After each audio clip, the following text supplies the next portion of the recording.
بیشتر اکتشافات باستانی رو میشه در یه دسته‌بندی مشخص قرار داد، چون برخی از اونها توجه بیشتری رو به سمت باستانشناسان جلب میکنن. به عبارتی دیگه میشه گفت اکثر این اکتشافات از زمان یا مکانی خاص اومدن یا شاید هم هدف خاصی رو دنبال میکردن.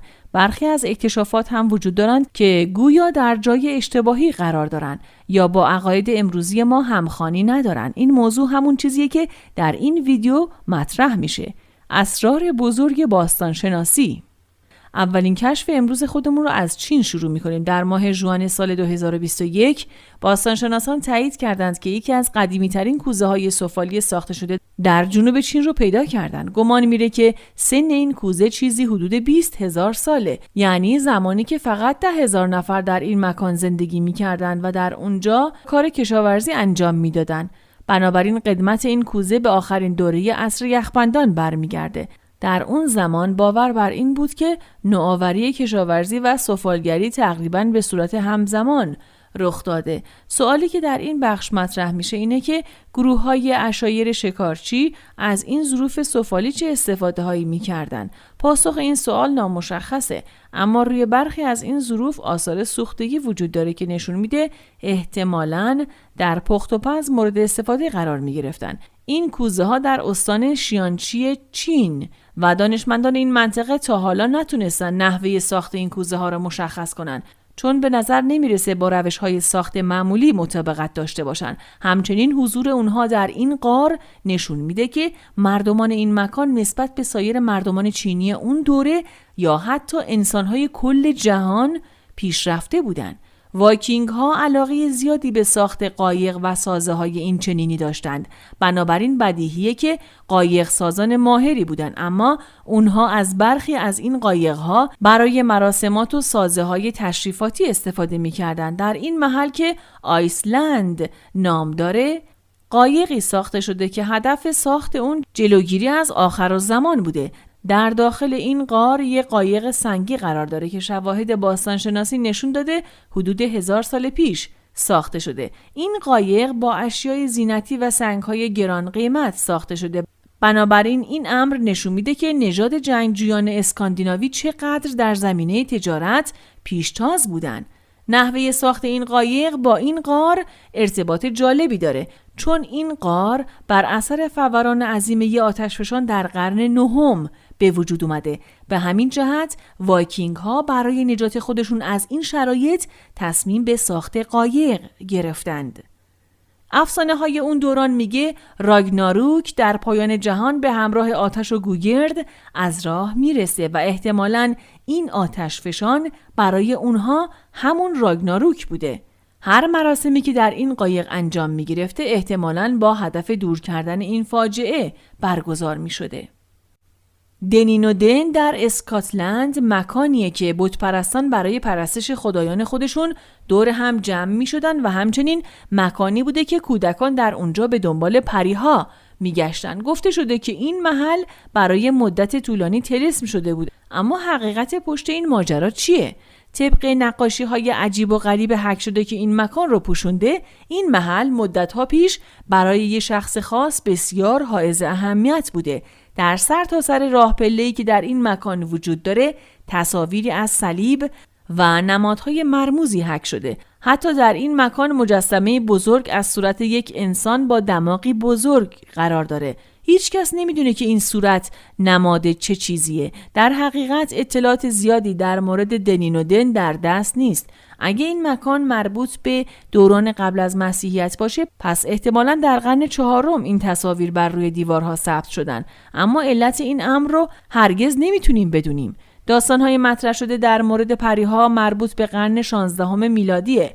با این وجود شواهدی یافت شده که فعالیت انسان در داخل و اطراف این چاه رو تایید میکنه.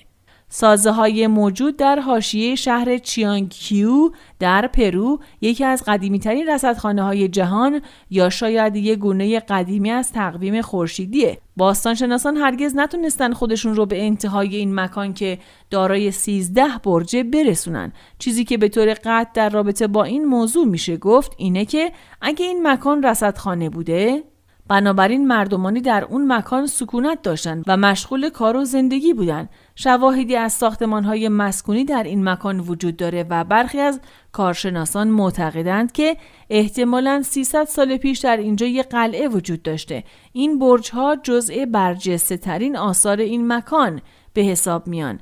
با ایستادن بر روی یک سکو مشخص میشه که این برج‌ها در موقعیتی قرار دارند که با استفاده از اون روز و سال رو ردیابی میکنن. ما قبیله اینکاها رو با عنوان ستاره شناسان میشناسیم، اما هر کسی که چیانگ کیو رو ساخته احتمالاً در دوران قبل از اینکاها زندگی میکرده که البته ما نام اونها رو نمیدونیم، اما این فرهنگ اسرارآمیز منبع بسیاری از دانش‌هایی که اینکاها از اون استفاده میکردن.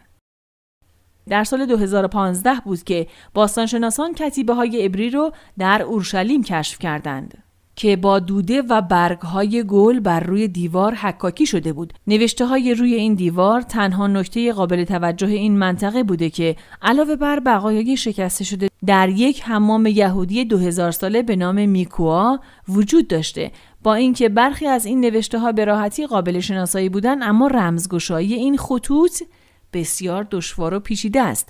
به عنوان مثال یکی از این کلمات عبارت منورا بوده که چندین بار تکرار شده و احتمالاً نام یک شخص بوده. مشکلی که باستانشناسان با اون روبرو هستند اینه که اونا به دنبال معانی در جاهایی هستند که هرگز وجود نداشته، در حالی که ممکنه این متون حاوی پیام‌ها یا بیانیه‌های خاص باشه. به همین جهت اونها در تلاشند تا این نوشته‌های سنگی 2000 ساله رو ترجمه کنند. تنها 2 گروه از مردم وجود دارند که به طور منظم از منطقه‌ای به نام اکستر استین در آلمان دیدن می‌کنند. یکی از این گروه‌ها نئوپگان‌ها هستند و گروه دیگه متأسفانه نئونازی‌ها هستند. نکته جالب در مورد این صخره‌های عجیب وجود داره که برای گروه‌های مختلف مردم جذاب بوده و احتمالاً هنوز هم اینطوریه. حتی اسامی این سنگ‌ها مرموز و اسرارآمیزه. کلمه اکستر استین با عنوان ستاره سنگی و حتی سنگ تخم مرغی هم ترجمه شده، اما هیچ توافق نظری وجود نداره که اعلام کنه کدوم ترجمه درست‌تر و مناسب‌تره.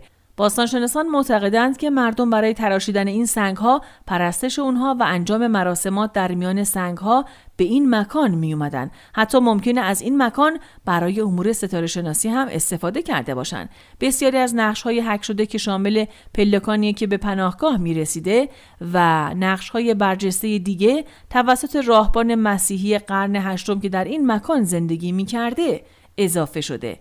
ارتباطات ارتش نازی که توسط هنریک هیملر ایجاد شده بود اثبات میکنه که اکستر استین کانون مهم فعالیت‌های باستانی تکنونیکی بوده. هیچ مدرکی برای اثبات گفته‌های هنریک وجود نداره. با این حال سالانه جشنواره‌های موسیقی زیادی در این محل برگزار میشه. در کانال ما عضو بشید و با روشن کردن اعلان‌ها از فیلم‌های جدیدمون لذت ببرید و با خبر باشید. خدا نگهدار.